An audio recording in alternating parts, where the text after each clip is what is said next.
எல்லாருக்கும் வணக்கங்க. இன்றைக்கி முட்டை மசாலா ஒன்று செஞ்சு பார்க்கலாங்க. அதுக்கு கறி குழம்பு கொஞ்சம் எடுத்து வச்சுருக்குறேங்க. செஞ்ச கறி குழம்ப இப்போ முட்டை வேவிச்சிட்டு தோல் உரிச்சிட்டு பாதியாக அரிஞ்சு வச்சுருக்குறேங்க. அடுப்பில் ஒரு பாத்திரம் வச்சுருக்குறேங்க. ஒரு 4 ஸ்பூன் எண்ணெய் விட்டுருக்குறேங்க.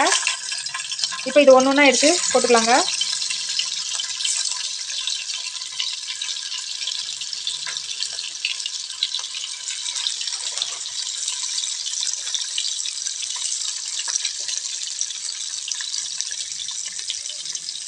எண்ணெயில் ஒரு 2 நிமிஷத்தில் இதை திருப்பி போட்டு எண்ணெயில் கொஞ்சம் வறுத்து எடுத்துக்கலாங்க, ஃப்ரை பண்ணி.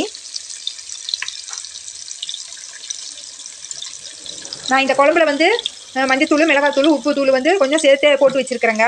போட்டு கலந்து நல்லா கலக்கி வச்சுருக்கிறேங்க.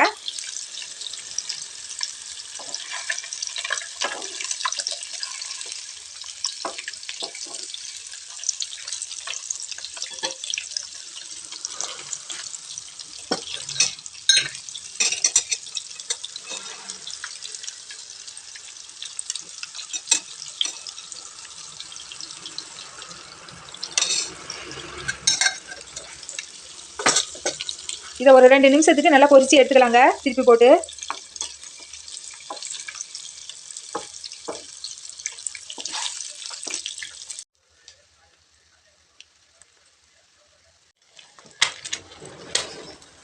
இப்போ இந்த குழம்ப இதில் நாம் ஊற்றிக்கலாங்க.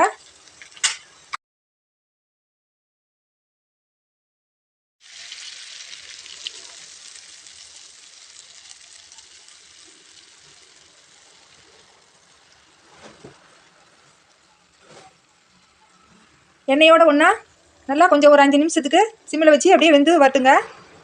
மசாலா அளவுக்கு நல்லா சுருங்கி வரட்டுங்க. இதில் நம்மளுக்கு எவ்வளோ தேவையோ மஞ்சத்தூள், மிளகாத்தூள், உப்புத்தூள் சேர்த்தே போட்டுக்கலாங்க. ஏன்னா குழம்புல இருக்கிற காரத்தோடு இன்னும் கொஞ்சம் காரம் இருந்தால் தான் முட்டைக்கு சரியாக இருக்குங்க. அதனால்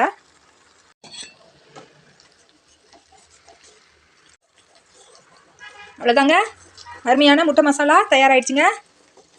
இதை சாதத்துக்கு, தோசைக்கு, சப்பாத்திக்கு எல்லாத்துக்குமே தொட்டு சாப்பிட்லாங்க.